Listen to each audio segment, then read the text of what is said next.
So the first thing you want to do if you in fact get a negative review is begin that appeals process. So again, these are for legitimate negative reviews that you have a firm stake to appeal. And the first thing I would do is go and look at Google's guidelines for what actually constitutes a poor negative review, right?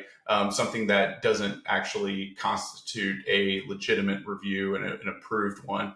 And it's that full list I mentioned just a minute ago. And you want to familiarize yourself with these things, because then when you actually do your argument and you write, and if you go into your Google business profile next to the review, you'll see in the upper right hand corner a little exclamation point, and that's where you're going to want to do the appeal.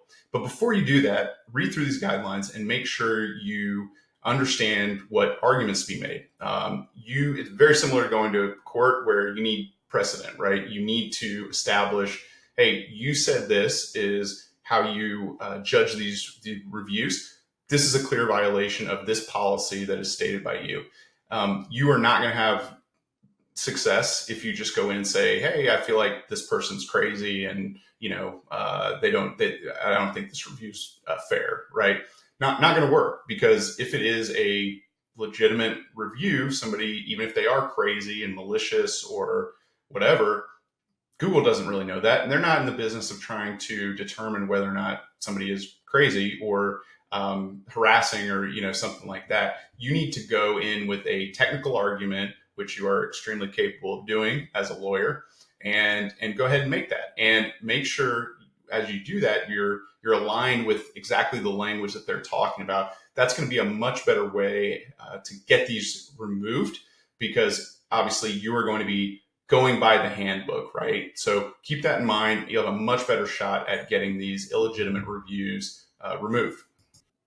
So what's worse than getting a negative review? Well, it might be getting a 5-star positive review and then getting it removed from Google with no valid reason. If you've been working really hard and diligently to add to that tally of reviews, and then you wake up one day and your count's down, extremely frustrating. And I've personally been on the receiving end of this.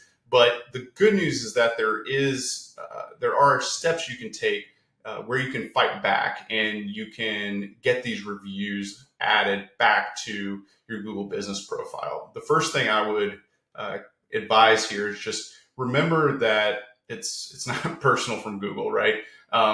They are, I think, in a lot of ways trying to automate as much as possible with this type of system. So they want to utilize as little human resources as they possibly can. And so getting your review removed or other issues that you might have with your GBP are going to be because they have automated systems that go in and and sometimes are overbearing or overswing on what they're actually trying to accomplish. And so you kind of have to be on your guard with this.